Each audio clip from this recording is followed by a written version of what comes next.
ভালো মেয়েরা বেশি কিছু চায় না, সারাদিনের কষ্ট ভুলে যেতে পারে যদি স্বামী একটু মায়া করে মাথায় হাত বুলাই দেয়। সুবহানাল্লাহ। 10 বার না হোক একবার হলো খাবার সময় প্রশংসাটা করে ফেলুন যে আজকের রান্নাটা অনেক মজা হয়েছে।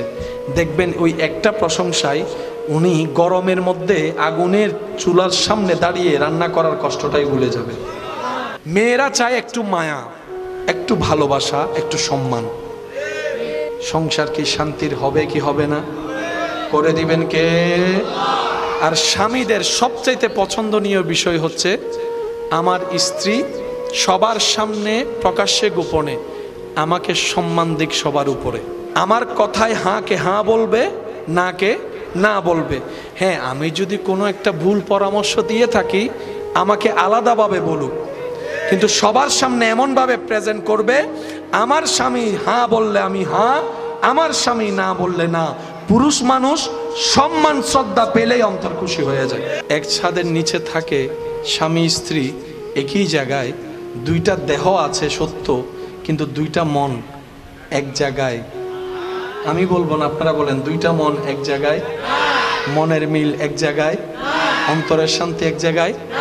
হয়তো সন্তান হয়ে গিয়েছে, বাধ্য হয়ে সংসার করা লাগছে, হয়তো সামাজিক চাপে সংসার করা লাগছে। এরকম হাজারটা পরিবার এই পৃথিবীতে আছে না নাই? নিজেকে একবার প্রশ্ন করেন, ঝগড়া করলো সময় নষ্ট হচ্ছে, চলে যাচ্ছে হায়াত থেকে। রাগ করে মুখ ভার করে বসে থাকলেও তো সময় নষ্ট হচ্ছে, চলে যাচ্ছে। হাসি খুশি থাকলেও সময় যাবে, সময় অতিবাহিত হবে। তো নষ্ট যদি করতে হয় হাসি খুশি থেকে করাই তো বুদ্ধিমানের কাজ। মা বাবার জন্য করা মানে বউয়ের হক নষ্ট করা নয়। আমরা এই জায়গায় একটু পেঁচ লাগাই ফেলি। যারা বিবাহিত আছেন, আমি শ্রদ্ধার সাথে আপনাদেরকে আবদার করে একটা কথা বলি। দেখছেন আপনারা আসলে দুইজন, স্বামী এবং স্ত্রী, আসলে কিন্তু দুইজন না, দুইটা পরিবার। দুইটা পরিবারের 10 জন 20 জন মানুষ। যদি আপনাদের সন্তান থাকে তাহলে আরেক প্রজন্ম, এটার সাথে আবার নাতি নাতনিরও বিষয় সম্পর্কিত আছে। যারা বিবাহিত আছেন শ্রদ্ধার সাথে বলি, এক ছাদের নিচে থাকলে অনেক কিছুই হয়, কোনো কিছুকে গুরুত্ব দিয়েন না। সকালে যে ঝগড়া হয়েছে রাতে দেখা হওয়ার সময় সে ঝগড়ার কথা মাথায়ও রাখবেন না, তাহলে জীবনটা সুন্দর চলবে, শয়তান আর সুযোগ পাবে, আল্লাহর রহমত আসতে থাকবে। যে ক্ষমা করে সে ক্ষমা পায়, সুবহানাল্লাহ। যে ক্ষমা করে সে ক্ষমা পায়। স্বামী স্ত্রী হচ্ছে এমন দামি একটা সম্পর্কের নাম, আল্লাহ তাআলা মানব জীবনের সূচনার প্রথম সম্পর্ক দিয়েছেন আদম এবং হাওয়া। এই দুজনের সম্পর্ক ছিল স্বামী স্ত্রী। মনে রাখবেন আমার ভাই এবং বোনেরা, দূরত্ব আপনারা হননি, শয়তানে ঝগড়া লাগাই করাই দিচ্ছে, কথা বলেন তো। সেজন্য শয়তানকে বেশি সুযোগ দিবেন না, কারণ 3 দিন কথা না বলে চেহারা না দেখে যদি থাকতে পারেন, পরের বার সেটা 5 দিনে চলে যাবে, পরের বার সেটা 1 সপ্তাহে চলে যাবে, পরের বার সেটা 1 মাসে চলে যাবে। এক সময় স্বামী স্ত্রীর বন্ধন ডিভোর্স পর্যন্ত পৌঁছায় যাবে, শয়তান খুশি হয়ে যাবে। আরো জোরে। সেজন্য শয়তানকে সুযোগ দেওয়ার কোনো দরকার। রাগ আসে কি ফেরেশতা থেকে না শয়তান থেকে? অভিমান আসে কি ফেরেশতা থেকে না শয়তান থেকে? গালাগালি বকাবকি আসে কি ফেরেশতা থেকে না শয়তান থেকে? এগুলাকে প্রশ্রয় দেওয়া যাবে? আল্লাহ আমাদের সবাইকে একটু বোঝার তৌফিক দান। যদি শেষ বয়সে সন্তান পাশে থাকুক আপনি চান, যদি আপনার চাওয়া এমন হয় যে আমার সন্তান শেষ বয়সে আমার সেবা করুক, অন্তত আমার পাশে থাকুক, আমি মা বাবা যেন মৃত্যুর আগে আমার ছেলে মেয়ের চেহারাটা দেখে মরতে পারি, যদি এই চাওয়াটা আপনার হৃদয়ে লালিত হয়, তাহলে কয়েকটা কাজ করবেন। 1 নাম্বার, আপনার ছেলে মেয়েকে ছোটবেলা থেকে শিখাই দেন সর্বোচ্চ বিশ্বাস, সর্বোচ্চ ভরসা এক আল্লাহর উপরে রাখতে হবে, সুবহানাল্লাহ। 2 নম্বর, নিজের জানের চাইতে বেশি, প্রাণের চাইতে বেশি মোহাব্বত আল্লাহর হাবিব নবী রহমাতুল লিল আলামিনকে করতে হবে। 3 নম্বর, আহলে বায়তের প্রতি, সাহাবার আদর্শের প্রতি, আউলিয়া ইকরামের পথের প্রতি আপনাকে আমাকে মেনে চলতে হবে।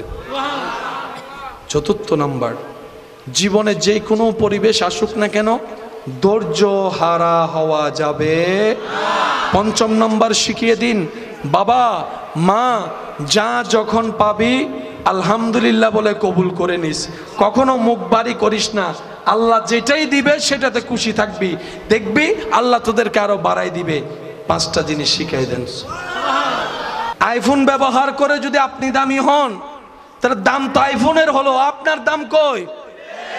আরে আপনি যেটাতে হাত লাগাবেন সেটাই যেন দামি হয়, ওইভাবে বান্দা হিসেবে তৈরি হন। তোই না দাম, ব্র্যান্ড কেন আপনাকে দামি করবে? আপনি নিজেও তো একটা ব্র্যান্ড। রবের বান্দার চাইতে বড় ব্র্যান্ড কি হতে পারে? নবী রাহমাতুল্লিল আলামিনের উম্মতের চাইতে বড় ব্র্যান্ড আর হতে পারে? আল্লাহ আমাদেরকে ব্র্যান্ড বনে থাকার তৌফিক দান করুন। আমার কথায় কষ্ট নিয়েন না, বাস্তব যেটা বলার চেষ্টা করছি। আল্লাহ আপনার কাছে 16 একটা পাঠাইছে, আপনি আবার 17-এর জন্য পাগল হচ্ছেন কেন? নতুন কিনলে 2 দিন পরে বিক্রি করলে দাম অর্ধেক কমে যায়। আছে না রে ভাই, আছে না? একটু বিবেক দিয়ে চলেন না। আর টাকাটা যিনি কামাচ্ছে উনি না জানে এক একটা টাকার পিছনে ঘাম কতটুক জড়তেছে। ওনার ঘামটাকে একটু সম্মান দেন। আমার কথা শোনার দরকার নেই, যিনি টাকা কামাচ্ছেন ওনার ঘামকে একটু সম্মান দেন, ওনার পরিশ্রমকে একটু সম্মান দেন, ওনার উর্গুমা থেকে কাজ করাকে একটু সম্মান দেন। একটা আওয়াজ দেন না ভাই। সম্মান দিলে সম্মান বাড়ে, কথা বলেন ঠিক কিনা? নিজের হারালে কষ্ট পাওয়াটা বোঝা যায় যে নিজেরটা হারলো, হেরে গেল, হারাই ফেললাম। অন্য কেউ পাইলে, অন্য কেউ জিতলে, অন্য কেউ পাশ করলে আমাদের কেন অন্তর জ্বলে? নিজেরটা হারাইলে মনের কষ্ট পাওয়াটা বুঝতে পারলাম যে নিজের জিনিস হারাই গেল। অন্য কেউ পাইলে সেটাও আমাদের সহ্য হয় না। আর অপছন্দের মানুষের ছেলে মেয়ে যদি গোল্ডেন এ প্লাস পায় তাহলে তো গেছে। আরো জোরে বলেন। অন্য কেউ যদি চাকরি পায়, সুন্দর একটা বউ পায়, ভালো একটা স্বামী পায়, আমরা মানতে পারি না। টোটাল হিসাব যদি আপনি আমি করতে থাকি তাহলে দেখা যাবে কিছু কিছু ক্ষেত্রে আমাদের কষ্টের জন্য আমরা নিজেরাই দায়ী। অনেক সময় আপনি আমি অন্যের সুখ সহ্য করতে না পেরে নিজের জন্য নিজে কষ্ট দাওয়াত দিই। আমরা অন্যের চোখের পানির কারণ হতে পেরেছি, আমরা অন্যের টেনশনের কারণ হতে পেরেছি, আমরা অন্যের দুঃখের কারণ হতে পেরেছি। আওয়াজ দেন, আওয়াজ দেন, ঠিক কিনা? আমরা অন্যের কষ্টের কারণ হয়ে দেখিয়েছি, আমরা অন্যের পথ বন্ধ করে দেখিয়েছি, আমরা অন্যের পানি বন্ধ করে দেখিয়েছি, আমরা অন্যের পাতের ভাত কেড়ে দেখিয়েছি, আমরা অন্যের জীবনের অশান্তির কারণ হয়ে দেখিয়েছি। কথা বলেন ঠিক কিনা? যার কারণে পাওয়াটা আর আমাদের কিচ্ছুই হয় নাই, সব লসের খাতায় চলে গেছে। এই পৃথিবীতে একটা মানুষের আসলে চাওয়াটা কি হয়, কি চায়, কি পাইলে সে ভালো থাকবে, লিস্টটি যদি করতে বলি প্রায় মানুষ হয়তো এই লিস্টটিতে একমত হবে। থাকার জন্য একটা ঘর লাগবে, কথা বলার জন্য কিছু আশেপাশে মানুষ লাগবে, বন্ধু বান্ধব লাগবে, মাসে মাসে বাজার করার জন্য ইনকামের কিছু রাস্তা লাগবে, খরচের জন্য কিছু ইনকামের রাস্তা লাগবে, যাওয়া আসার জন্য একটা গাড়ি লাগবে। এবার আল্লাহ যখন সে মানুষটাকে গাড়িটা ব্যবস্থা করে দিল, তার প্রথম চাওয়া কি ছিল? যে আমি এখান থেকে অফিসে যাচ্ছি, আমি ভাড়া গাড়িতে যাব না, ধাক্কাধাক্কি করব না, কোনো রকম এমন একটা বাইক হলেই চলবে। আল্লাহ ওনাকে একটা বাইক ব্যবস্থা করে দিল। সত্যি করে বলেন, এখানে কি চাওয়া শেষ? এবার সে কি চাচ্ছে? আল্লাহ ওনাকে একটা কার দিল। এরপরে কিছুদিন পরে কি চাচ্ছে? একটা পাইজারু হলে, প্রাডো হলে, আল্লাহ প্রাডো ব্যবস্থা করে দিল। এরপরে কিছুদিন বলে যে না, মার্সিডিস একটা হলে মনে হয় ভালো হতো, BMW হলে ভালো হতো। প্রথম চাওয়াটা কি ছিল? জাস্ট আমি যেতে পারলেই হয়, বাসের ধাক্কা ধাক্কি যেন করতে না হয়, নিজের একটা গাড়ি থাকুক। দিতেই দিতে সে চাইতেই আছে, রব দিতেই আছে। একবারও আমাদের বলা আসেনি আল্লাহ যেখানে হেঁটে যেতাম, যেখানে ধাক্কাধাক্কি করে যেতাম, মানুষের ঘামে ঘামে যেখানে ঝগড়া লাগতো, সেখান থেকে তুমি আমাকে একটু সেভ করে হলো নিজের একটা যাওয়ার বাহন তুমি দিয়েছো, শুকরিয়া আমরা করতে জানিনি। এই কথা অস্বীকার করার মতো ক্ষমতা আমাদের কারো বলেন না, আমাদের কারো। বিয়ে যখন হয় না তখন শুধু আল্লাহরে বারবার দোয়া করতে থাকে, আল্লাহ একটা বিয়ে দাও, আল্লাহ একটা বিয়ে করে দাও, আল্লাহ একটা বিয়ে করে দাও। বিয়ে করার পর বউটা যখন ঘরে আসে, স্বামীটা যখন ঘরে আসে, তখন এই বিয়ে কেন করলাম?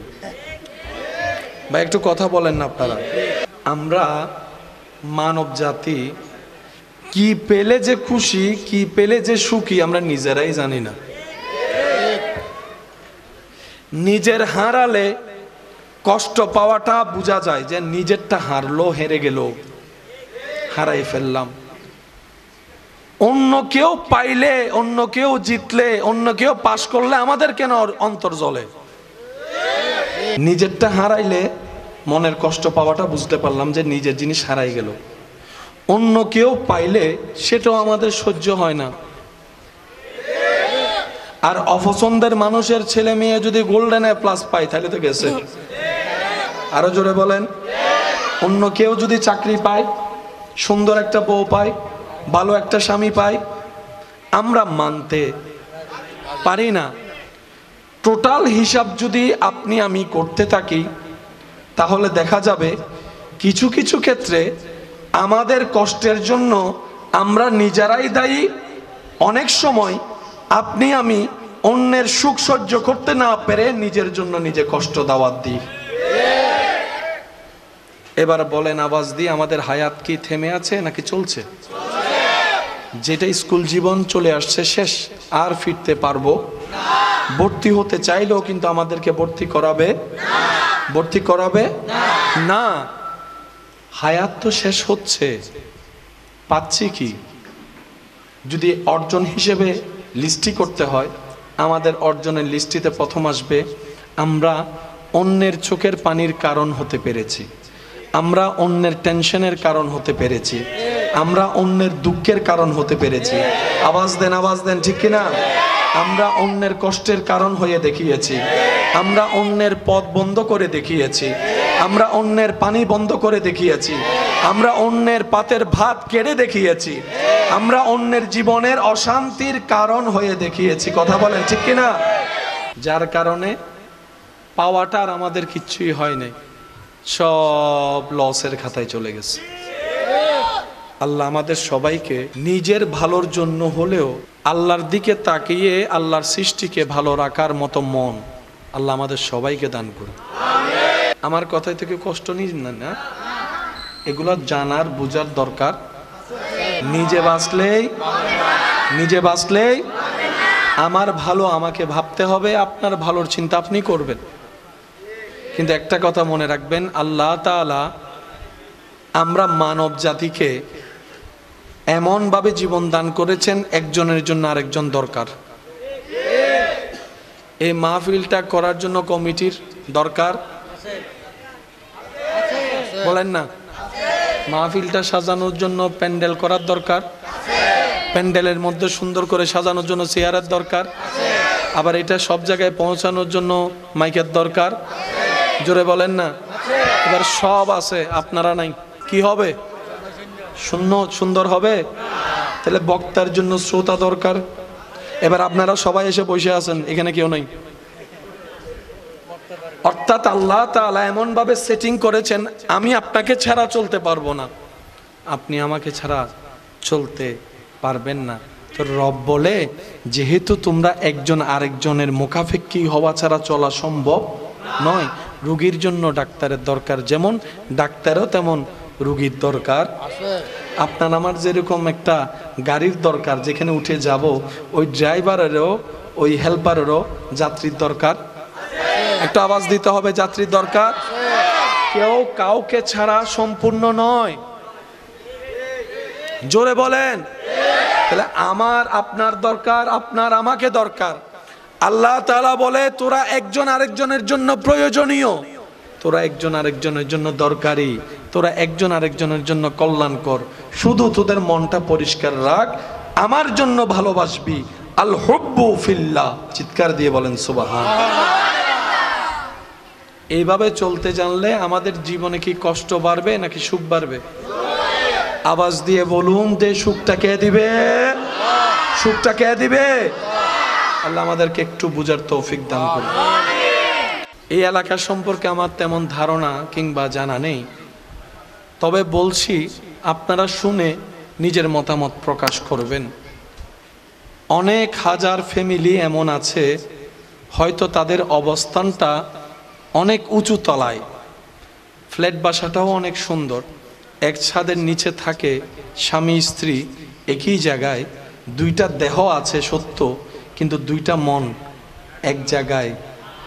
আমি বলবো না, আপনারা বলেন, দুইটা মন এক জায়গায়, মনের মিল এক জায়গায়, অন্তরের শান্তি এক জায়গায়। হয়তো সন্তান হয়ে গিয়েছে, বাধ্য হয়ে সংসার করা লাগছে, হয়তো সামাজিক চাপে সংসার করা লাগছে। এরকম হাজারটা পরিবার এই পৃথিবীতে আছে না নাই?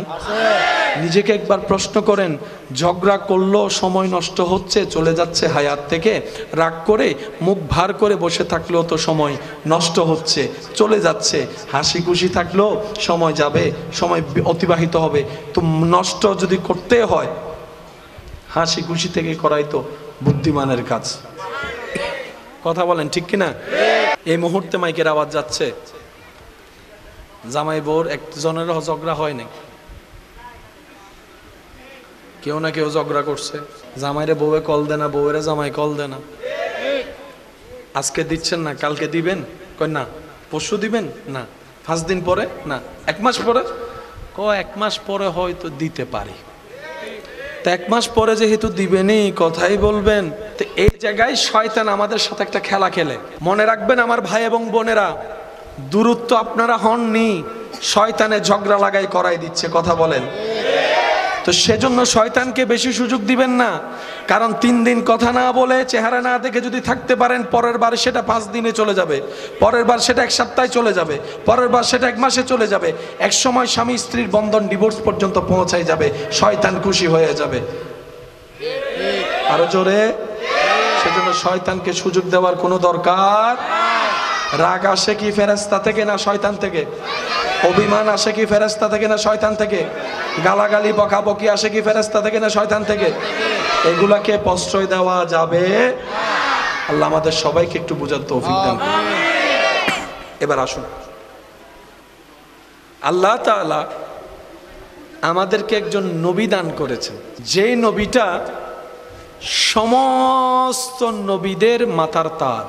আল্লাহ তাআলা আমাদেরকে এমন একজন নবী দান করেছেন, নবীর উম্মত হওয়ার সুযোগ দিয়েছেন, যেই নবী হচ্ছেন সমস্ত নবীদের মাথার তাজ। সমস্ত নবীরা যেই নবীকে ইমাম বলে স্বীকার করে চিনিয়েছেন। ওয়াইজ আখাযাল্লাহু মিসাকান নাবিয়্যিন, ওই জগতে সমস্ত নবীগণ যেই নবীর উপর ঈমান এনেছেন, নবীদের জগতের উজ্জ্বল নক্ষত্র আপনার আমার নবী, নবী রাহমাতুল লিল আলামিন। সুবহানাল্লাহ জোরে বলুন। আল্লাহ তাআলা প্রত্যেকটা নবী রাসূলকে পাঠানোর সময় সময়ের চাহিদা অনুযায়ী আল্লাহর পক্ষে কাজ করার জন্য যা যা দরকার, যত ধরনের জিনিস দরকার, প্রত্যেকটা নবী রাসূলকে সেই জিনিস দান করেছেন। যেমন মূসা নবীর আমলটা ছিল জাদুবিদ্যায় সবাই পারদর্শী, শুধু অলৌকিক অলৌকিক বেলকি দেখাইতো। তো শয়তানের বিপক্ষে আল্লাহর কথা যিনি বলতে আসবেন, ওনার ভিতরে তো সেই জিনিসটা থাকতে হবে। তো ওরা যেটা দেখাচ্ছে সেটা হচ্ছে কুফরি, জাদুবিদ্যা। আল্লাহর পক্ষ থেকে যিনি এসেছেন উনি দেখাচ্ছেন মুজিজা। হাজারবার আপনারা শুনেছেন, শুধু একটু স্মরণ করিয়ে দিতে বলি। সর্প যখন তাদের জাদুবিদ্যার কারণে, সর্প যখন হাঁটাচলা শুরু করছে, নড়াচড়া শুরু করছে, আল্লাহ পাক মূসা নবীকে বললেন, মূসা তোমার হাতে যে লাঠিটা আছে লাঠিটা জমিনে ফেলে দাও। আল্লাহ বলে মূসা তোমার লাঠি জমিনে ফেলে দাও। রবের হুকুম হওয়ার সাথে সাথে মূসা নবী লাঠি ফেলার সাথে সাথে এই গাছের লাঠি বিকট আকারের একটা সাপ হয়ে জাদুর সাপ সবগুলোকে খেয়ে ফেলছে। আল্লাহর পক্ষে কাজ করছেন কে? মূসা নবী। শয়তানের পক্ষে কাজ করছে কে? ফেরাউন। জোরে বলেন। এটা হচ্ছে মূসা নবীর শাল। ঈসা নবীর আমলটা ছিল এমন যেখানে চিকিৎসা বিজ্ঞান, চিকিৎসার উন্নতি, চিকিৎসার বিষয় ছিল। এখানে সব জায়গায় শুধু চিকিৎসার বাহাদুরি। আল্লাহ তাআলা ঈসা নবীকে এমন মুআজিজা দান করলেন, কোনো অসুস্থ কুষ্ঠরোগীর গায়ে যদি ঈসা নবী একটু হাত বুলাই দিতেন, আল্লাহর হুকুমের সাথে সাথে কুষ্ঠরোগ ভালো হয়ে যেত। একটু জোরে বলেন। হযরত দাউদ আলাইহিস সালামের যুগটা ছিল কণ্ঠের বাহাদুরি, সুরের বাহাদুরি। সেজন্য আল্লাহ তাআলা দাউদ নবীকে কণ্ঠস্বরের সর্বোচ্চ সৌন্দর্য দান করে পাঠিয়েছেন। আর একটু জোরে। যখন যেমন আল্লাহ তখন তেমন ভাবেই। এটা কার হুকুম? আমি আপনাদের সবার একটু মনোযোগ চাচ্ছি, বিশেষ করে যারা ইয়ং জেনারেশন আছেন, স্কুল কলেজ ভার্সিটির ভাই যারা আছেন, আপনারা একটু মনোযোগ দিবেন। ইসলাম জানার চাইতে বেশি বোঝা দরকার। কি বলেন আপনারা? ইসলাম জানার চাইতে বেশি, কারণ বুঝটা যত ভালো হয় সমস্যার জটিলতা তত খুলে যায়। কোন একটা বিপদ মুসিবত সামনে আসলে সেজন্য মাথা একটু ঠান্ডা রাখতে হয়। মাথার মেজাজ গরম হলে ওই হেডফোনের মতো জটগুলো আরো বেশি বেড়ে যায়। কাপড় ছিলে যে সুতা, যদি জট লাগে আপনি যদি ঠান্ডা ঠান্ডায় করলেন তাহলে খুলে যাবে, আর যদি টানাটানি করেন ছিঁড়া ছাড়া ওই সিরেঙ্গে বাসা হচ্ছে মরা গিটে লাগিয়ে। কথা বলেন না কেন? মরা গিট লাগলে এটা আর টেনে ছিঁড়া ছাড়া কাটা ছাড়া দ্বিতীয় কোনো উপায়। আমি সবার একটু মনোযোগ চাচ্ছি, আপনারা একটু ফুল ভলিউমে আমাকে আওয়াজ দিবেন। সবাই একবার বলেন মারহাবা। আর একটু জোরে বলেন মারহাবা। আল্লাহ কবুল করুক। আমাদের বর্তমান পৃথিবীতে এখন বাহাদুরি কিসের চলছে যদি প্রশ্ন করা হয়, আমার প্রত্যেকটা যুবক ভাই বোন উত্তর দিবে বর্তমান যুগ হচ্ছে বিজ্ঞানের যুগ। কথা বলে না? এখন কিসের বাহাদুরি? বিজ্ঞানের। লাইট, মাইক, ক্যামেরা, বিজ্ঞান। একটা সময় বিদেশ থেকে সিটি পাঠালে মানুষ 3 মাস অপেক্ষা করত। একটা ক্যাসেট পাঠাইলে পরিবারের সবাই মিলে বসে ওই ক্যাসেটটা শুনতো। আর এখন বিজ্ঞানের প্রযুক্তির উন্নয়নের মাধ্যমে এমন পর্যায়ে পৌঁছায় গিয়েছে, ভিডিও কলে আমেরিকার মানুষ বাংলাদেশের মোবাইলে চোখের সামনে চলে আসছে। কেমন জানি বিজ্ঞানের উন্নতির মাধ্যমে আমাদের জীবনযাত্রার কঠিনতা সহজ হয়েছে, এটা যেমন সত্য, কিন্তু এটাও মানতে হবে আমাদের আগের মতো আর ধৈর্য ধরা নাই, আগের মতো সহ্য করা নাই, আগের মতো আর অপেক্ষা করার অবস্থা আমাদের। আগে একটা চিঠির জন্য মানুষ 3 মাস অপেক্ষা করত, আর এখন একটা কল মিস হয়ে গেলে পরের কলে বকা দেওয়া শুরু করে, মোবাইল ফালায় হন্ডে গিয়েছবি তুই। ধৈর্যের লেভেল কি কমছে না বাড়ছে? আগে প্রযুক্তির উন্নয়ন না থাকলেও ধৈর্যের লেভেলটা, আগে একজনে পুরা ঘরের সবার কাপড় ধুইতো পুকুরে, ঘন্টার পর ঘন্টা লাগতো, ধৈর্য ধরে কাজ করছে। এখন উন্নত প্রযুক্তির মাধ্যমে সেটা সেকেন্ডে হয়ে যাচ্ছে সত্য, কিন্তু বিরক্তবোধ বেড়ে গিয়েছে। কথা বলেন ঠিক কিনা? তো সেজন্য আমাদের ভালোটা নিতে হবে, খারাপটা নয়। আমাদের বিজ্ঞান যেরকম আমাদেরকে জীবন রাস্তা সহজ করেছে, আমরা আমাদের ধৈর্যের জায়গায় অটল থাকতে হবে। কথা বলেন ঠিক কিনা?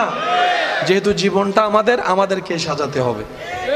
মূসা নবীর আমলটা ছিল একরকম, ঈসা নবীর আমল বলেন না ভাই, দাউদ নবীর আমল, ইউসুফ নবীর আমল, ইউসুফ নবীর আমলটা ছিল সৌন্দর্যের উপর মানুষের মনোযোগ বেশি ছিল, সেজন্য আল্লাহ তাআলা ঈসা নবীকে নিজের পক্ষে কাজ করার জন্য সেইভাবে সুন্দর বানিয়ে পাঠিয়ে দিয়েছেন, যাতে অন্য জায়গায় গিয়ে হাঁটতে না হয়।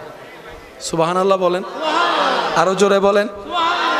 হযরত ইব্রাহিম নবীর যুগটা ছিল একরকম, হযরত ইউসুফ নবীর যুগ ছিল একরকম, হযরত ইসহাক নবীর যুগ ছিল একরকম, হযরত আইয়ুব নবীর যুগ ছিল একরকম। এক এক যুগ, সময়, পরিবেশ এক এক রকম। সেই অনুযায়ী আল্লাহ তাআলা নবীদেরকে নিয়ামত দিয়ে পাঠিয়েছেন, যেন কারো সামনে পরাজিত হতে, আওয়াজটার একটু বড় হবে, যেন কারো সামনে পরাজিত হতে, যেন কারো সামনে ছোট হতে। আচ্ছা, এবার এক নবীর পরে তো আরেক নবী এসেছেন, চাওয়াও পরিবর্তন হয়েছে, নবীও আরেকজন এসেছে, কিন্তু আমাদের নবীর পরে তো আর কোনো নবী। এবার বলেন, এই পৃথিবী ৮০ বছর আগে যা ডিমান্ড ছিল এখন কি সেটা আছে? একটা সময় বিদেশ থেকে টস আনতো মানুষ, একটা সময় চাহিদা ছিল কি লাইট, এটাকে মেন্টাল না কি বলে না, বলে না রে ভাই? হ্যাঁ, এখন যদি কারো ঘরে মেন্টাল লাইট দেয়, কি বলেন না রে ভাই? একটা সময় মানুষ মানুষের স্পাইগিরি করত টিনের ফাঁক দিয়ে, এখন জায়গায় জায়গায় সিসি ক্যামেরা। সময়ের তালে পৃথিবীর পরিবর্তন হয়, এই কথায় কারো কোনো দ্বিমত? একটু আওয়াজ দিতে হবে। চাওয়ার পরিবর্তন হয়, ঠিক কি না? নিয়মের পরিবর্তন হয়, আইনের পরিবর্তন হয়, জ্ঞানের পরিবর্তন হয়, চাহিদার পরিবর্তন হয়। তাহলে আমাদের নবীকে আল্লাহ যে সময় পাঠিয়েছেন, কিয়ামত পর্যন্তর আগ পর্যন্ত তো নবীর সময়। পৃথিবীর চাহিদার হাজার পরিবর্তন এসেছে। বিজ্ঞান যে এত উন্নতির দিকে যাবে আজকে থেকে ১০০ বছর আগে কেউ কল্পনাও করে নাই। দিন দিন আরো উন্নতির দিকে যাবে। আল্লাহ তাআলা আমাদের নবীকে এমন নিয়ামত দিয়ে পাঠিয়েছেন, কিয়ামত পর্যন্ত পৃথিবীর যত ধরনের রূপ পরিবর্তন করবে, চাহিদার পরিবর্তন আনবে, সর্বকিছুর ডিফেন্স করার মতো আল্লাহ ইসলাম ধর্মে দান করে দিয়েছেন। বর্তমান পৃথিবীতে সৌন্দর্যের একটা ডিমান্ড আছে না নাই? কত রকমের প্রতিযোগিতা, সুন্দর দেখলেই।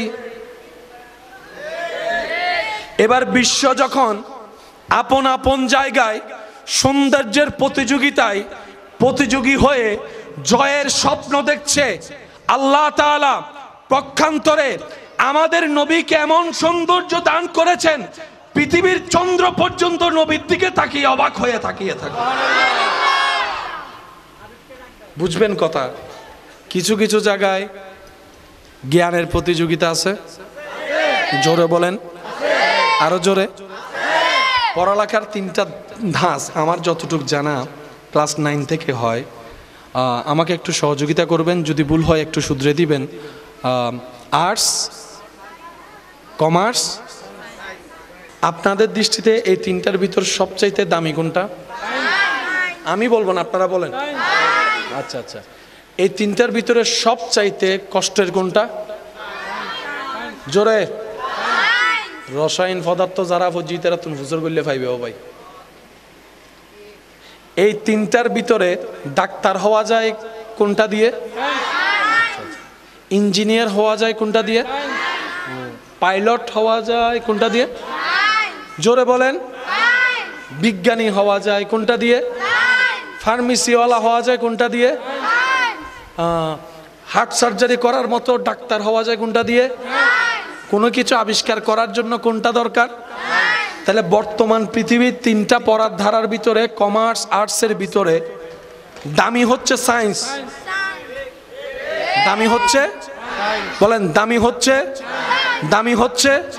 এবার সর্বদিকে বিজ্ঞানের প্রযুক্তির উন্নত শিখরে পৌঁছাইছে, তাদের জ্ঞানের বাহাদুরি সর্ব জায়গায়। আমি বিজ্ঞানী, আমি জ্ঞানী, আমি আবিষ্কারক, আমি অমুক, আমি তমুক, আমি বিমানের আবিষ্কারক, আমি রকেটের আবিষ্কারক, আমি হেলিকপ্টারের আবিষ্কারক, আমি আইফোনের আবিষ্কারক, আমি জাহাজের আবিষ্কারক। এক একজন এক একভাবে নিজের বিজ্ঞানী প্রকাশ করছে। আল্লাহ তাআলা বলে, একবার তোমরা চোখটা বন্ধ করে হৃদয়ের চোখ দিয়ে ইসলাম ধর্মের দিকে একবার দেখো। সুবহানাল্লাহ।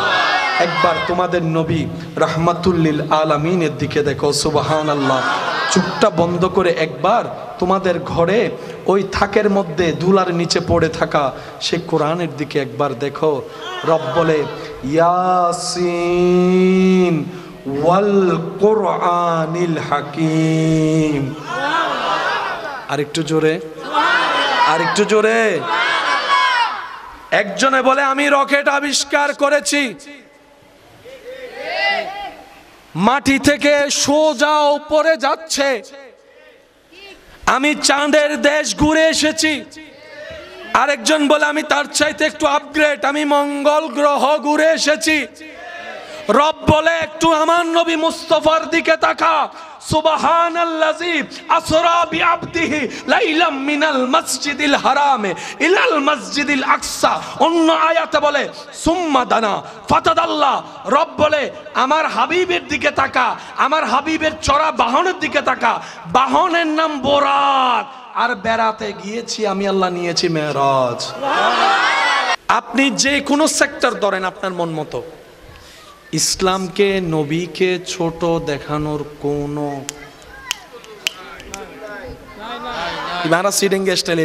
কোনো সেক্টরে আমাদের ইসলামকে নবীজিকে ছোট দেখানোর কোনো রাস্তা নাই। আজকে বিশ্ব যে এক দেশ আরেক দেশের সাথে দেখা করে নেতা নেতা হাত মিলায়, তারপর একটা ফাইল দেয়, দেখছেন কখনো?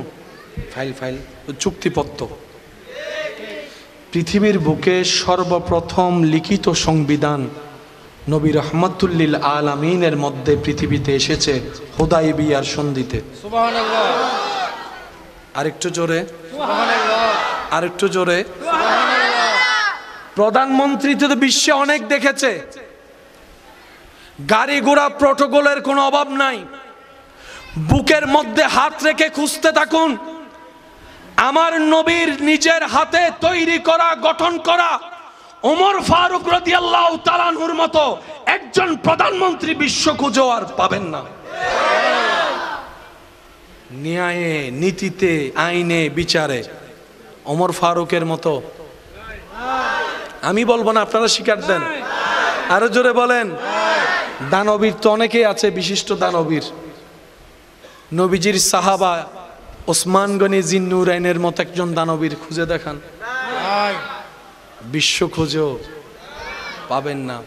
আল্লাহ ইসলামে সেই জন্যই বলেছে, আল-ইয়াওমা আকমালতু লাকুম দীনাকুম ওয়া আতমামতু আলাইকুম নি'মাতি। রব বলে, বান্দারা, এই ইসলাম 10 দিনের জন্য নয়, কিয়ামত পর্যন্তের জন্য। সুবহানাল্লাহ। 2000 সাল ছিল একরকম, 10 হয়েছে আরেক রকম, 20 হয়েছে একরকম, 25 হয়েছে একরকম, 30 হবে আরেক রকম, 40 হবে আরেক রকম। একটু আওয়াজ দেন, আওয়াজ দেন।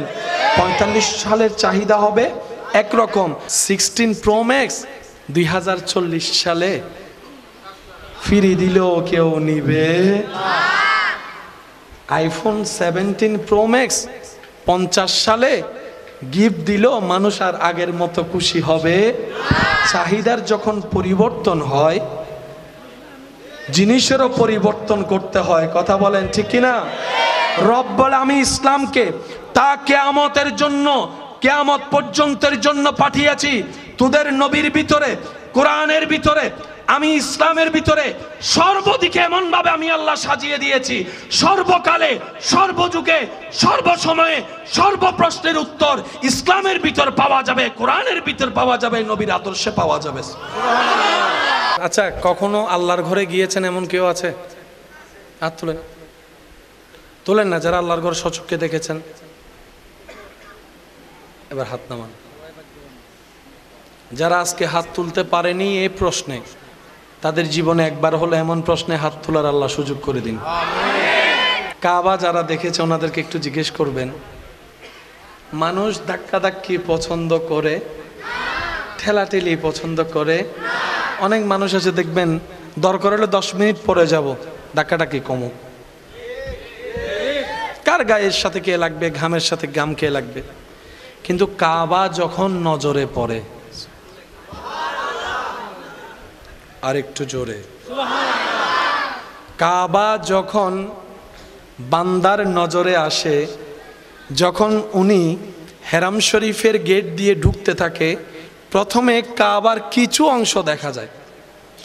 যত সামনে যায় কাবা তত স্পষ্ট হয়, যত সামনে যায় তত স্পষ্ট হয়, যত সামনে যায় তত কাবার কালো গিলাফ স্পষ্ট হয়। অনেক মানুষকে এমনও পর্যন্ত দেখা গিয়েছে এই চোখে কাবার সেই গিলাফ দেখে সে কিছুক্ষণের জন্য কোথায় হারিয়ে গিয়েছে সে নিজেও বুঝতে পারে নাই। সে পাথরের মতো দাঁড়িয়ে অপলক নয়নে কাবার দিকে তাকিয়ে আছে। পাশে কে মনে নাই, সামনে কে হেঁটে যাচ্ছে অনুভব নাই, কে পিছন থেকে ধাক্কা দিচ্ছে তার কোনো খবর। শুধু তাকিয়ে আছে কাবার দিকে, তাকিয়ে আছে কাবার দিকে, তাকিয়ে আছে কাবার দিয়ে। কখন যে তার চোখ বেয়ে অঝর ধরায় চোখের পানি পড়া শুরু করলো সে বুঝতেই পারে নাই, বুঝতেই পারে নাই। তার অনুভবটা এমন যে কোথায় কিভাবে স্বপ্নের মতো লাগছে, বাস্তব নাকি স্বপ্ন দেখছে, এই দ্বিধাদ্বন্দ্বই অনেকে পড়ে থাকে। কিছুক্ষণ পরে যখন অনুভূতি আসে যে আমি স্বপ্ন দেখছি না, রবের দয়ায় আজকে বাস্তবে কাবা দেখছি, বাস্তবে কাবা দেখছি। এবার সে মানুষ যখন আস্তে আস্তে এক কদম আদবের সাথে, প্রেমের সাথে, ভদ্রতার সাথে যখন কাবা অভিমুখে যায়, হজরে আসওয়াদ থেকে তাওয়াফ শুরু করতে হবে। লক্ষ লক্ষ মানুষের ভিড়, কাবা একটা, লক্ষ মানুষ তাওয়াফ করছে। লব্বাইক আল্লাহুম্মা লব্বাইক লব্বাইক লা শারীকা লাক লব্বাইক ইন্নাল হামদা ওয়ান নি'মাতা লাকা ওয়াল মুলক লা শারীকা লাক। আমি সকল আশিকদের জবানে একই আওয়াজে শুনতে যাচ্ছি, প্রাণ মন ভরে বলুন। আল্লাহ যেন আমাদেরকে একবার হলো সামনাসামনি বলার সুযোগ করে দেই এই নিয়তে। লব্বাইক আল্লাহুম্মা লব্বাইক লব্বাইক লা ইন্নাল হামদা ওয়ান নি'মাতা লাকা ওয়াল মুলক লা শারীকা লাক লব্বাইক আল্লাহুম্মা লব্বাইক লব্বাইক লা ইন্নাল হামদা ওয়ান নি'মাতা লাকা ওয়াল মুলক লা শারীকা লাক। হাজার মানুষের ধাক্কা কাটছে, ওই দিন কেমন যেন ধাক্কাটাও মজা লাগে, গুতাটাও মজা লাগে। সুবহানাল্লাহ বলেন না? কিছু কিছু মানুষ কাবা শরীফে তা অফ করে, আমার ভাইয়ের আমার চাইতে ভালো জানে, যাদের শরীর এত বড়, পাগুলা এত বড়, কোনো মানুষের পায়ে যদি তাদের পার চাপ পড়ে, আল্লাহ দিলে 4-5 দিন আর শোয়া থেকে উঠা লাগবে না। সেজন্য ওই মানুষগুলো আসলে সবাই রাস্তা করে দেয়, কে লাগবে তার সাথে। তো বাঙালিও কম চালাক না, এই ভিড়ের ভিতরে অপেক্ষা করে দাঁড়ায় আছে কখন এরকম একটা দল আসে। ওই দলটা আসলে বাঙালিরাও চালাকি করে পিছনে পিছনে চলে যায়, রাস্তা অটোমেটিক ক্লিয়ার হয়ে যায়। বলতে চাচ্ছি যে এই কথা, যে মানুষ ধাক্কাধাক্কি পছন্দ করে, বলেন না একটু আওয়াজ দিয়ে, মানুষ ঠেলাঠেলি পছন্দ করে, মানুষ ঘামের সাথে ঘাম লাগুক পছন্দ করে, কিন্তু যখন চোখের সামনে কাবা চলে আসে মানুষের আর সেই অনুভবটা থাকে না। তখন ধাক্কাটাও মজা লাগে, ব্যথাটাও মজা লাগে, রোদের উত্তপ্ত গরমটাও যে কি শান্তির। কাবা যখন সামনে আসে, নবীর সবুজ গম্বুজ যখন সামনে আসে, তখন আশেকরা প্র্যাকটিক্যাল সেটা বুঝতে পারে। বিশ্বাস করেন ভাই, আপনি শক্তি দিয়ে, ব্রেন দিয়ে, শরীর দিয়ে যতটুক যেতে পারবেন না, যা অর্জন করতে পারবেন না, নবীর প্রেমে আল্লাহর ভয়ে আপনি 1 সেকেন্ডে তার চাইতে বেশি অর্জন করতে পারবেন। এই বিশ্বাস কি আছে? একটু ডান হাতটা তুলে দেখাই, বলেন তো আছে? আমাদের নবী রহমাতুল্লিল আলামিন, যাকে আল্লাহ সব কিছু দিয়েছেন। সুবহানাল্লাহ। হয় না, আরো জোরে। সুবহানাল্লাহ। যাকে আল্লাহ বলেন বলেন, যাকে আল্লাহ। বর্তমান চলছে কিসের যুগ? বিজ্ঞানের যুগ। কিসের যুগ? বিজ্ঞান 100 বছর পার হলো বোরাক বানাইতে পারবে? বিজ্ঞান 1000 বছর পরিশ্রম করলেও প্রথম আসমান যেতে পারবে না। কল্পনাও যেতে পারবে না। কিন্তু আল্লাহ তাআলা 1450 বছর আগে আমাদের নবীকে মেরাজ করে নিয়ে এসেছে। তার মানে মুসলমান ব্যাকডেটেড নয়, মুসলমান হচ্ছে সবচাইতে আপডেটেড। কষ্ট নিয়েন না, আমি একটা কথা বলি, আপনাদের এলাকায় প্রতি 6 মাস 4 মাস 5 মাস পর পর দেখবেন মানুষের চুলের স্টাইল। আপনাদের আমাদের যেরকম চুল কাটা দরকার মানুষ হিসেবে, মুসলমানদেরও চুল কাটা দরকার আছে। ইসলাম 3টা পদ্ধতি দিয়েছেন, এখনো পর্যন্ত সেই 3টা পদ্ধতিই চলছে। সুবহানাল্লাহ বলতে হবে। কয়টা পদ্ধতি? এখনো চলছে এটাই, কিয়ামত পর্যন্ত চলবে এটাই। আমরা যেটাকে মডার্ন মনে করি 2-3 মাস পরে সেগুলো আর থাকে, বলেন না থাকে। 1 বছর 2 বছর আগে ভাইরাল গান যেগুলো নিয়ে সবাই নাচতো, এখন কি সে গান শোনা যায়? কিন্তু সূরা রহমান এখনো চলছে, সূরা ইয়াসিন এখনো চলছে, সূরা মুলুক এখনো চলছে, আপনার সূরা কাহাফ এখনো চলছে, আয়াতুল কুরসি প্রতিদিন চলছে। সুবহানাল্লাহ বলেন না ভাইয়া। কোরআন কখনো পুরাতন হয় না, নামাজ কখনো পুরাতন হয় না। এক গান যদি বারবার বাজায় প্রত্যেক দিন, আপনার সমস্ত মানুষ গিয়ে কমপ্লেন করবে, কিরে তোর মেমোরি কার্ডে কি গান আর নাই? একটা বাজাস কোন দিকে, একটা গান বারবার বাজাস কেন? কিন্তু প্রত্যেকটা এলাকায় ডেলি 5 বার মসজিদের মিনার থেকে আওয়াজ আসছে, আল্লাহু আকবার আল্লাহু আকবার আল্লাহু আকবার আল্লাহু আকবার, আশহাদু আল্লা ইলাহা ইল্লাল্লাহ আশহাদু আল্লা ইলাহা ইল্লাল্লাহ। প্রত্যেক দিন 5 বার করে 10 জায়গা থেকে আজানের আওয়াজ আসছে, কিন্তু কখনো কারো কাছে এটা পুরাতন মনে হয় না। আরো জোরে। এই প্যান্ডেল দিয়ে যদি 20 বছর পরে মাহফিল করে, শ্রোতা আর আইব না? ইন্দারাস ল্যান্ডা ছিলাম দেখতে দেখতে দিল্লা না, বলেন না রে ভাই। যখন আমরা ছোট ছিলাম তখন না দেখছি আমাদের এলাকায় এই প্যান্ডেল হয়েছে, 50 বছর পরও এই প্যান্ডেল। কিন্তু 50 বছর পরেও যদি আপনি এরকম ভিন্ন স্টাইলের প্যান্ডেল দিয়ে সাজান, আলোচনা থাকবে ওয়ামা আরসালনাকা ইল্লা রাহমাতাল লিল আলামিন। শুনি নাই আলোচনা থাকবে ইন্না আ'তাইনাকাল কাউসার। সুবহানাল্লাহ। আলোচনায় থাকবে নামাজের কথা, আলোচনায় থাকবে যাকাতের কথা, আলোচনায় থাকবে রোজার কথা, আলোচনায় থাকবে মা বাবার সেবার কথা, আলোচনায় থাকবে বড়দের সম্মানের কথা, আলোচনায় থাকবে ছোটদের স্নেহের কথা, আলোচনায় থাকবে স্ত্রীর প্রতি মায়া ভালোবাসার কথা, আলোচনায় থাকবে স্বামীর প্রতি সম্মানের কথা, আলোচনায় থাকবে সেই ইসলামের কথাগুলাই। এগুলা কখনো পুরাতন হয় নাই, হবে আপডেটেড ইসলাম। এখন আইফোন এসে দিবে হতো 17 ন আইফোন 17 প্রো ম্যাক্স। তারাও আমাদেরকে গাদা বানায়, আমরাও গাদা হই। আইফোন 16 সাথে 17 পার্থক্য কি দরকার? অনেকে তো এমনও আছে মা বাবাকে পর্যন্ত ঘুমাইতে দিচ্ছে না। ভাই এগুলোতে কোনো লাভ নাই। আইফোন ব্যবহার করে যদি আপনি দামি হন, তাহলে দাম তো আইফোনের হলো, আপনার দাম কই? আরে আপনি যেটাতে হাত লাগাবেন সেটাই যেন দামি হয়, ওইভাবে বান্দা হিসেবে তৈরি হন, তোই না দাম। ব্র্যান্ড কেন আপনাকে দামি করবে? আপনি নিজেও তো একটা ব্র্যান্ড। রবের বান্দার চাইতে বড় ব্র্যান্ড কি হতে পারে? নবী রাহমাতুল্লিল আলামিনের উম্মতের চাইতে বড় ব্র্যান্ড আর হতে পারে? আল্লাহ আমাদেরকে ব্র্যান্ড বনে থাকার তৌফিক দান করুন। আমার কথায় কষ্ট নিয়েন না, বাস্তব যেটা বলার চেষ্টা করছি।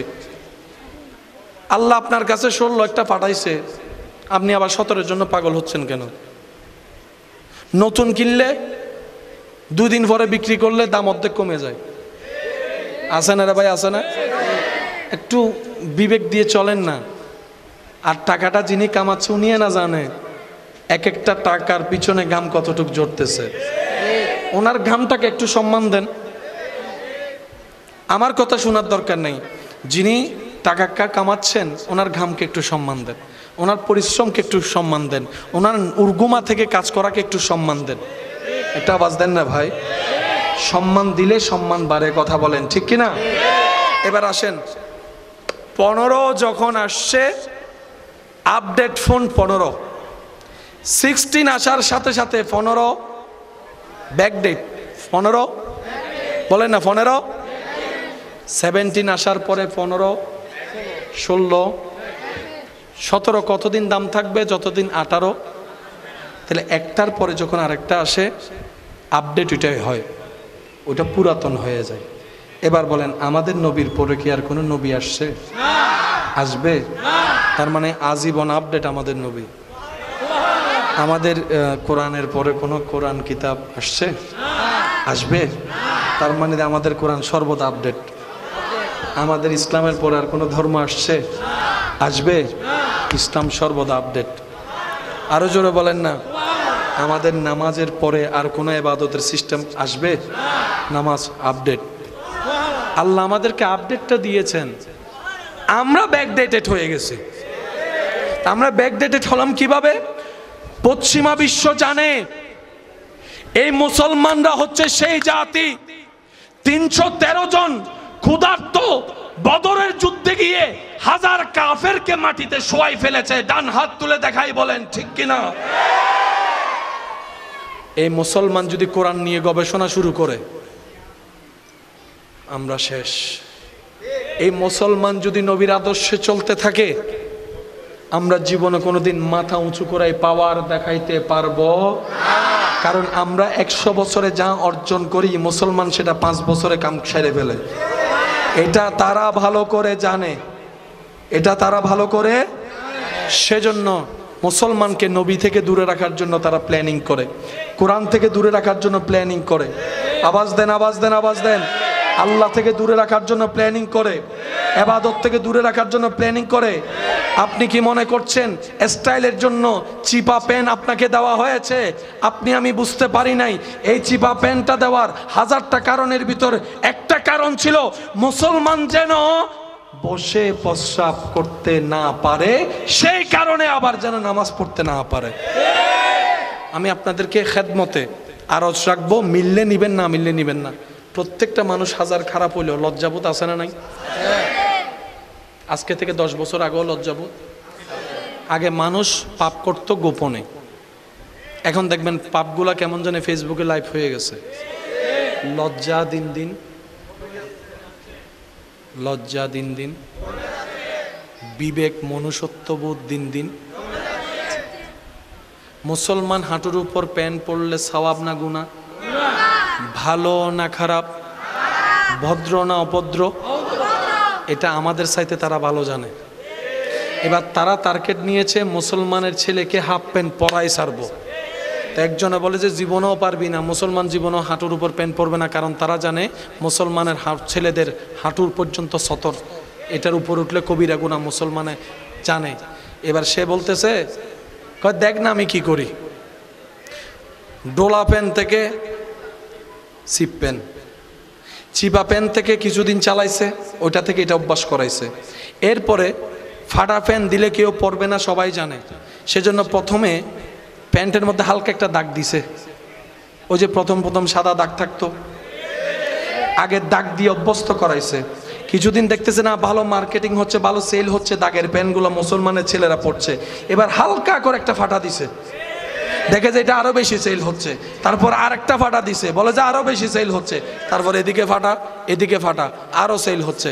এবার সে বলতেছে দেখছস মুসলমানের ছেলেদেরকে কিভাবে পটাচ্ছি, দেখ কিছুদিন পরে হাফ প্যান্ট পরাবো। এবার এই আপনাকে এই সতরগুলা দেখাইতে দেখাইতে আস্তে আস্তে লজ্জা ভাঙছে, আস্তে আস্তে আস্তে আস্তে আস্তে আস্তে যখন মোটামুটি ইউজ টু হয়ে গেছে, এবার বলে হাঁটুর উপর প্যান্ট পরা, প্রথমে বলে যে 3/4 দে, এটা আগে এখানে তুলি, 3/4 দিয়ে কিছুটা লজ্জা ভাঙাইছে, তারপর এখন হাঁটুর উপর তুলে দিছে। আপনি আমি স্টাইল যেগুলোকে মনে করি সেগুলো ওদের প্ল্যানিং। আপনাদের এলাকায় দেখবেন অনেকেই মোবাইল দিয়ে গেম টেম কি জুয়া টুয়া। আমার ভাই তো সবার তো টাকা দরকার, টাকা কামার সমস্যা, সংসার চালানোর ইচ্ছা সবার আছে। তার বন্ধু তার মাথায় ঢুকে দিছে এই জুয়াটা খেললে, প্রথমে এমনভাবে বলে মনে হয় যেন আজিয়ে ঢুকিলে হালিয়ে তুই কোটিপতি, যার তো স্বর্ণ টন্ন বেশি রে টিয়া দিয়ে হদা তো কিছু। বাস্তব না বাস্তব? আপনি কি জানেন এটাও তাদের কৌশলের অংশ? মুসলিম জাতিকে করার জন্য যত নিম্নমানের নোংরা প্ল্যানিং করা দরকার সব করছে। আমার কথায় কষ্ট নিয়েন না, আমি আপনাদেরকে ছোট্ট একটা কথা বলি। কবরে কি কোরআন লাগবে নাকি অঙ্ক ইংরেজি? হাসরে কোনটা লাগবে? কোরআন পড়লে সওয়াব আছে না নাই? নূর আছে না নাই? অভদ্র হয় না ভদ্র হয়? অনেক কিছু ফায়দা আছে। এবার কোরআন পড়ার আগে সিরা পড়ার দরকার, মক্তবে যাওয়ার দরকার। মক্তব যদি বাদ দেন, মক্তব বাদ দিলে কোরআন পড়া হবে? কারণ মক্তবে গিয়ে তো প্রথম বলতে আলিফ বা তা সা। আমি বলছি মিললে নিবেন, না মিললে নেওয়ার দরকার নাই। আমি জোর করে প্রেম করি না, প্রেম তো হয়ে যায়। জোর করে যেটা হয় সেটা প্রেম হয় না। কথা বলেন না? সত্যি করে হন। আজ 30 বছর আগে যেদিন মক্তব আসিল, এখন অনে মনে করতে লাগুন দে কিন্টার গার্ডেন একবারও কি চিন্তা নয় নাই জোরের ভরে দিলে কি হইতো? এবার বাপ মরলে ফোয়াজে ফরিবু, এবার লাভ করছেন না লস করছেন নিজেরও প্রশ্ন করেছে। আলিফ বা তা সা এত লাইফ নে বড় এর মা বাবার 2 পয়সার দাম নদের। অঙ্ক মিলিলে রইবেন, ন মিলিলে দরকার নাই। এন্ডে তিল্লে আছে মা বাবার একবার হেলো পর্যন্ত না হয়। মা বাপ গরমত গ্রামত ফরিতে কি, কিন্তু আইন উসিনি অনর এলাকার মুয়াজ্জিনরে, আইন উসিনি অনর এলাকার ইমামরে দেখানো হয়। কিন্তু দূর হত্যারি মা বাপিবে মুয়াজ্জিনুল্লাহ আছে, মা বাপিবে ইমামুল্লাহ আছে। আমি কি বুঝাতে পারি না বাজান?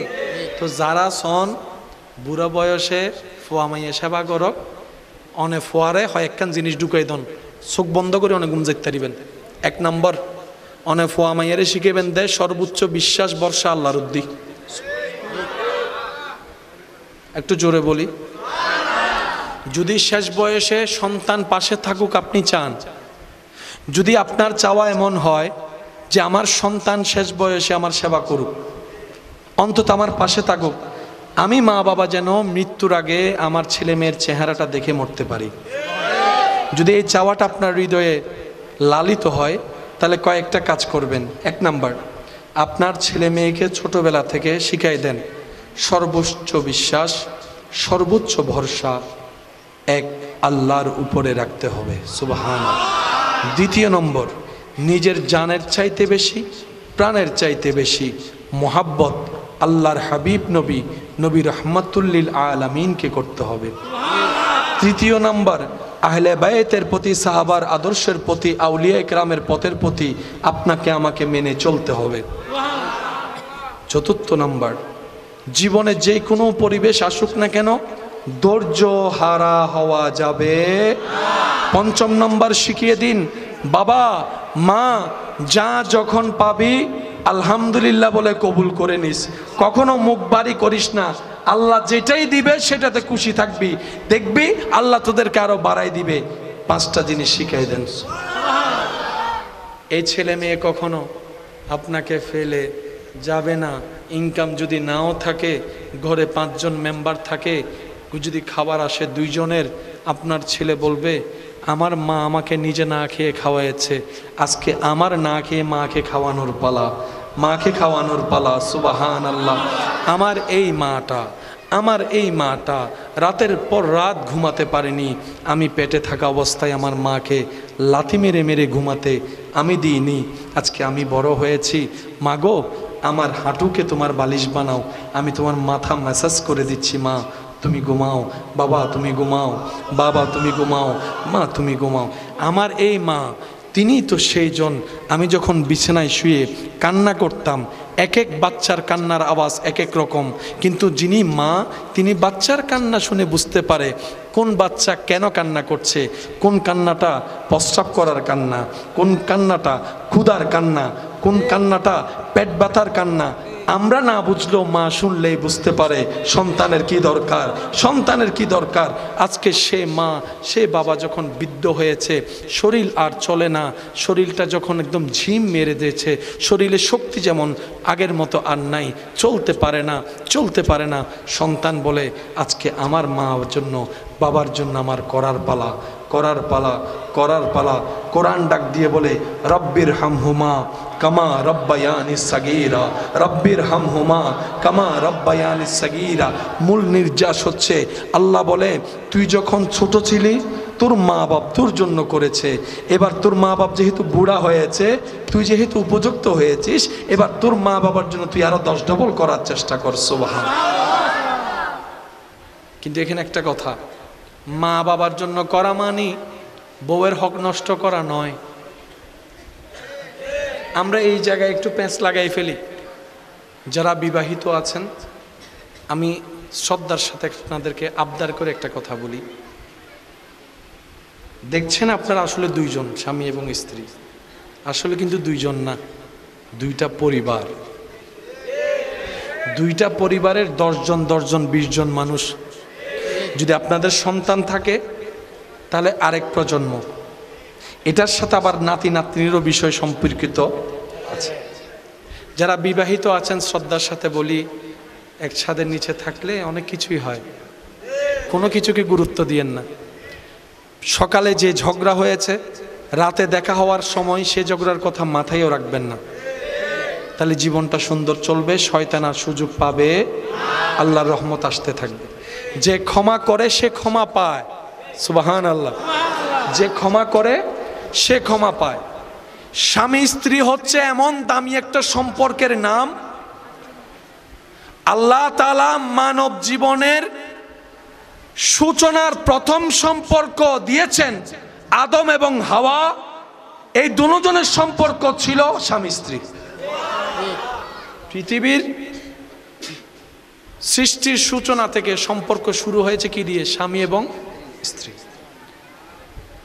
জান্নাতেও যে সম্পর্ক থাকবে এটার নাম স্বামী স্ত্রী। আরেকটু জোরে বলেন। স্ত্রীরা ভালো বংশের মেয়ে, ভালো মেয়েরা বেশি কিছু চায় না, সারাদিনের কষ্ট ভুলে যেতে পারে যদি স্বামী একটু মায়া করে মাথায় হাত বুলাই দেয়। সুবহানাল্লাহ। 10 বার না হোক একবার হলো খাবার সময় প্রশংসাটা করে ফেলুন যে আজকের রান্নাটা অনেক মজা হয়েছে। দেখবেন ওই একটা প্রশংসায় উনি গরমের মধ্যে আগুনের চুলার সামনে দাঁড়িয়ে রান্না করার কষ্টটাই ভুলে যাবে। মেয়েরা চায় একটু মায়া, একটু ভালোবাসা, একটু সম্মান।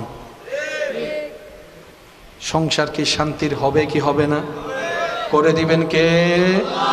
আর স্বামীদের সবচাইতে পছন্দনীয় বিষয় হচ্ছে আমার স্ত্রী সবার সামনে প্রকাশ্যে গোপনে আমাকে সম্মান দিক সবার উপরে, আমার কথায় হাঁ কে হাঁ বলবে, না কে না বলবে। হ্যাঁ, আমি যদি কোনো একটা ভুল পরামর্শ দিয়ে থাকি আমাকে আলাদাভাবে বলুক, কিন্তু সবার সামনে এমনভাবে প্রেজেন্ট করবে আমার স্বামী হাঁ বললে আমি হাঁ, আমার স্বামী না বললে না। পুরুষ মানুষ সম্মান শ্রদ্ধা পেলেই অন্তর খুশি হয়ে যায়। এই দুইটা জায়গায় যদি আমরা একটু কাজ করতে পারি, ডিভোর্সের হার দিন দিন, বলেন না ডিভোর্সের হার দিন দিন। যদি আপনি বলেন আমি হারবো কেন, আমি কি তার থেকে কোনো অংশে কম? আমি বলবো ভাইয়া বোন, আপনারা তো প্রতিযোগিতার মাঠে নামেন নাই, আপনারা তো সংসারের জীবনে আছেন। আপনি তো প্রতিযোগিতায় থাকলে 2 জন থাকতো, একজন মেরে ফেললে আরেকজন জিতে যেত, খেলা শেষ। কিন্তু এই খেলা শেষ নাই। হাসরের ময়দানে আল্লাহ পাক রব্বুল আলামিন স্বামীকে জিজ্ঞেস করবে স্ত্রী সম্পর্কে, স্ত্রীকে জিজ্ঞেস করবে স্বামী সম্পর্কে। সেদিন স্বামীর পক্ষে স্ত্রীর ভালো রায়, স্ত্রীর পক্ষে স্বামীর একটা ভালো রায় সারা জীবনের গুনাহ মাফ করে জান্নাতের রাস্তা পর্যন্ত পৌঁছায় দিতে পারে। অর্থাৎ স্বামী ছাড়া স্ত্রী চলতে পারবে, স্ত্রী ছাড়া স্বামী চলতে পারবে।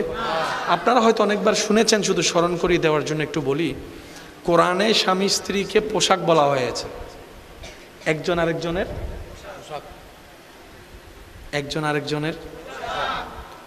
আল্লাহ পোশাক বললেন কেন? রব বলে যে পোশাক কি করে? ছতর ডেকে দেয়। পোশাক কি করে? দাগ ডেকে দেয়। পোশাক কি করে? অসুন্দর ডেকে দেয়। পোশাক কি করে? কাপড় কি করে? দাগগুলা ডেকে দেয়, কাউকে দেখতে দেয় না। রব বলে যে কি চমৎকার উদাহরণ, আল্লাহু আকবার, যদি আমরা একটু বুঝতে পারতাম। রব বলে, এ স্বামীরা, তোমরা স্ত্রীর পোশাক, এ স্ত্রীরা, স্বামীরা তোমাদের পোশাক। তার মানে কি পোশাক নাই, ইজ্জত? রব বলে যে স্বামী তুমি এমন ভাবে চলো, স্ত্রী তুমি এমন ভাবে চলো, একজন আরেকজনের দোষগুলাকে সবার সামনে থেকে গোপন করে রেখে নিজেরা পরামর্শ করে দোষগুলাকে শুধরাই নাও। মানুষের সামনে একজন আরেকজনকে মায়া দাও, সম্মান দাও। আমরা বুঝার মতো বুঝতে পারি? বলেন না, বুঝার মতো বুঝতে পারি? মায়া করে 5 টাকার একটা চকলেট নিয়ে যাবেন, গিয়ে বলবেন আমি আমার ভাইদেরকে বলবো যারা বিবাহিত আছেন, মাঝে মধ্যে স্ত্রীদের জন্য কিছু অল্প হালাল টাকায় একটা চকলেট হলো নিয়ে যাবেন। গিয়ে বলবেন আমার হালাল ইনকাম থেকে তোমার জন্য এনেছি, ঘাম ঝরা টাকা দিয়ে একটা। আমি তো পারি না, সামর্থ্য নাই নেকলেস দেওয়ার, গয়না দেওয়ার। বিশ্বাস করেন, আপনার সেই অন্তর থেকে দেওয়া একটা ছোট্ট চকলেটেও উনি 1000 ভরি স্বর্ণ পাওয়ার চাইতে বেশি খুশি হবে। ইসলামে মহাব্বত বাড়বে। আমার মুরব্বীও এই কথায় একমত পোষণ করছেন। আমি বারবার করে বলছি, একটু শুনুন। ভালো রেখে ভালো থাকা যায়, ভালো থাকার জন্য কষ্টে রাখলে ভালো থাকা যায়। আপনি অন্যকে ভালো রাখার নিয়ত করুন, কিন্তু শর্ত হচ্ছে একটা, থ্যাংক ইউ পাওয়ার আশা রাখা যাবে, প্রতিদানের কোনো আশা রাখা যাবে। আপনি যখন আপনার রবের দিকে তাকিয়ে রবের বান্দাকে ভালো রাখবেন, সৃষ্টিকে ভালো রাখার নিয়ত করবেন, দেখবেন ওই বান্দার রব আপনাকে কোনো না কোনোভাবে সুখের ব্যবস্থা করে দিচ্ছে, শান্তির ব্যবস্থা করে দিচ্ছে, ইজ্জতের ব্যবস্থা করে দিচ্ছে। সুবহানাল্লাহ। এখানে অনেক মানুষ এমন আছেন, অনেকের জন্য করেছেন, কিন্তু আপনার সময় করার মতো মানুষ পান নাই। আপনি অন্যের বিপদে পাশে দাঁড়িয়েছেন সাধ্য মতো, কিন্তু আপনার বিপদে পান নাই। এমন অনেক সিচুয়েশন হয়তো সবারই গিয়েছে, ঠিক কিনা? আমাদের মানুষের প্রতিদানের দরকার। আমাদেরকে যিনি প্রতিদান দিবেন, নিয়ামত দিবেন, আওয়াজ দিয়ে বলুন তিনি কে? একবার সবাই দরুদ শরীফ পড়ি। আল্লাহুম্মা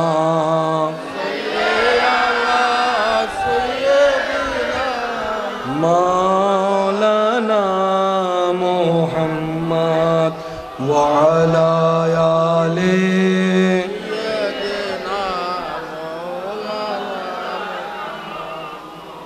আমার সোনার মদিনা, আমার প্রাণের মদিনা, সব ভুলিব। সবাই কি আওয়াজে আমার সোনার মদিনা, সব ভুলিব। ভুলিনি, ভুলব না, ভুলতে পারি না, ভুলি ভুলব না, ভুলতে পারি না, সব ভুলিব। আমার সোনার মদিনা, আমার প্রাণের মদিনা, সব ভুলিব। আল্লাহ আমাদের জীবনে একবার হলো সচক্ষে কাবা, সচক্ষে নবীর রওজার গম্বুজ দেখার তৌফিক দান করুন। কবরে হাসরে সবাই কি আওয়াজে কবরে হাসরে কি হবে মুসিবতে না পাই, মুসিবতে না পাই, করুণা তোমার কবর কি হবে, কবরে হাসরে কি হবে। উচ্চ আওয়াজ একবার বলেন মারহাবা। ইয়া আইয়ুহাল্লাযীনা আমানু সাল্লু আলাইহি ওয়া সাল্লিমু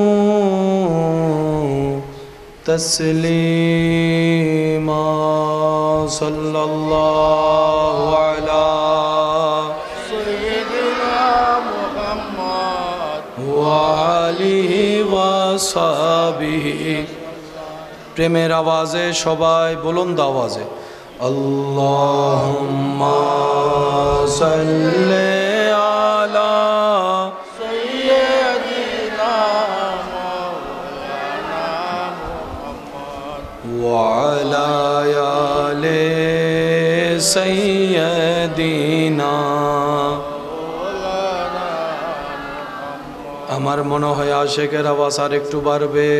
আল্লাহুম্মা সাল্লি আলা সাইয়্যিদিনা ওয়া আলা আলি সাইয়্যিদিনা।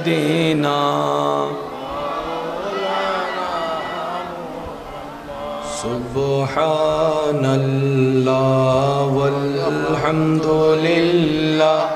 লা ইলাহা ইল্লাল্লাহ। সুবহানাল্লাহ ওয়ালহামদুলিল্লাহ লা ইলাহা ইল্লাল্লাহ। লা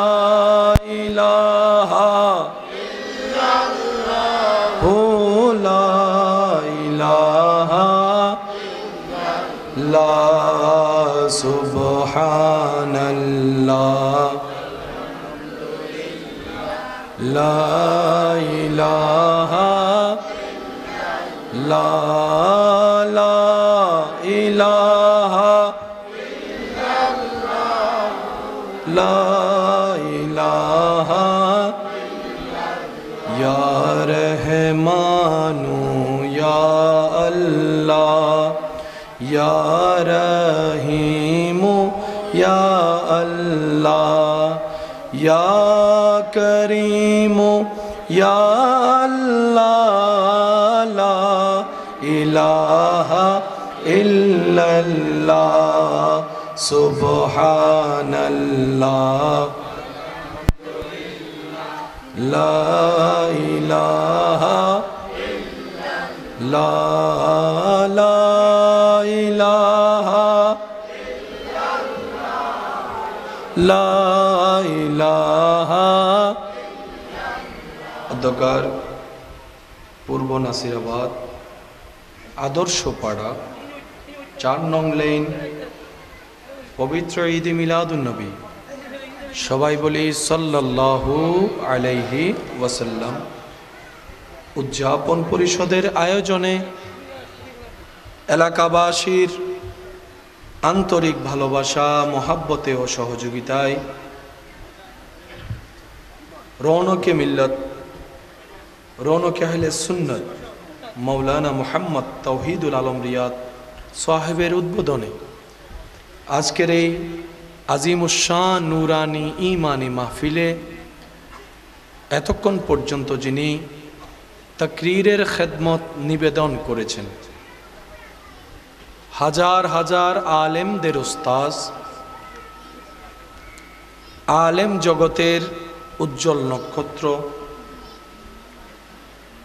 ফখরুল ওয়াইজিন, উস্তাজুল উলামা, আফতাবে খিতাবত, মুনাজেরে আহলে সুন্নত হুজুর আল্লামা হাফেজ মাওলানা মুহাম্মদ আনিসুজ্জামান আল কাদিরি মাদ্দাজিল্লুহুল আলী হুজুর কেবলা, উপস্থিত এলাকার মান্যবর ব্যক্তিবর্গ, মুরব্বিয়ান এজাম, হাজিরানে মজলিস, আল্লাহর প্রেমিক, নবীর প্রেমিক, ইমানদার ভাইয়েরা, স্কুল কলেজ ভার্সিটি মাদ্রাসার প্রাণপ্রিয় ছাত্র ভাইয়েরা, ব্যবসায়ী চাকরিজীবী ভাইয়েরা, আমার সম্মানিত মা ও বোনেরা, উপস্থিত আল্লাহর প্রেমিক, নবীর প্রেমিক, ইমানদার ভাইয়েরা, আসসালামু আলাইকুম ওয়া রাহমাতুল্লাহি তাআলা ওয়া বারাকাতুহু। দেখি যার যত শক্তি আছে একবার বলেন তো আলহামদুলিল্লাহ। মাশাআল্লাহ, আরেকটু ইমানি আওয়াজে আল্লাহ আমাদের সবার গুনাহ মাফ করে দিন, আমাদের মা বাবার গুনাহ মাফ করে দিন, আমাদের আত্মীয় স্বজন এবং এই এলাকায় যারা কবরে এখন কষ্ট পাচ্ছে আল্লাহ সবার কবরের আযাব মাফ করে দিন। এতক্ষণ যিনি তাকরীরের খেদমত নিবেদন করেছেন ওনাদের এক একটা শব্দ আমাদের জন্য পাহাড় পরিমাণ ভারী। সুবহানাল্লাহ জোরে বলেন। আল্লাহ হুজুরের হায়াতে সর্ববরকত দান করুক, আরো যত আকাবিরগণ আছেন আল্লাহ সকলের হায়াতে বরকত দান করুক। আর যারা আমাদের থেকে বিদায় নিয়েছেন আল্লাহ সবাইকে রফে দারাজাত দান করুক। সম্মানিত উপস্থিতি, কিছুদিন যাবত একটু অসুস্থতা শরীর বোধ করছে, তারপরেও ওয়াদা রক্ষা করার জন্য নিয়ত করেছি। আল্লাহ যথাসময়ের আগে আমাকে উপস্থিত হওয়ার সুযোগ দান করেছেন। তা আমি আমার ঈমানি ভালোবাসার ভাইদের কাছে ভালোবাসা নিয়ে একটা আবদার করব। যতক্ষণ আল্লাহ আমাকে বলার সুযোগ দিবেন সবাই একটু মনের কান দিয়ে শোনার চেষ্টা করবেন ইনশাআল্লাহ। আমি ইনশাআল্লাহর আওয়াজ শুনি না, আরো জোরে। আর আমাকে একটু আওয়াজ দিয়ে সহযোগিতা করতে হবে। যারা যারা আওয়াজ দিয়ে সহযোগিতা করতে রাজি আছেন একবার বলেন মারহাবা। আরো জোরে। প্রত্যেকটা কথা মনের কান দিয়ে শুনবেন, নিজের বিবেক দিয়ে একটু ভেবে দেখবেন। যদি আপনার বিবেক সম্মত হয় নিয়ে নেবেন, বিবেক যদি সমর্থন না করে ফেলে দিবেন, কোনো সমস্যা নেই। তবে অনুরোধ রাখবো নিরপেক্ষ বিচারক হয়ে বিবেচনা করে দেখবেন। আল্লাহ আমাদের সবাইকে কবুল করুন। এই দুনিয়ায়, এই জীবনে আসলে একটা মানুষের চাওয়া কি, কতটুক চাওয়া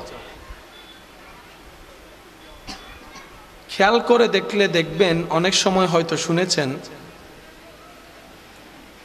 মানুষ এমন একটা জাত হাজার কিছু পাইলেও কেমন জানি পেট ভরে না।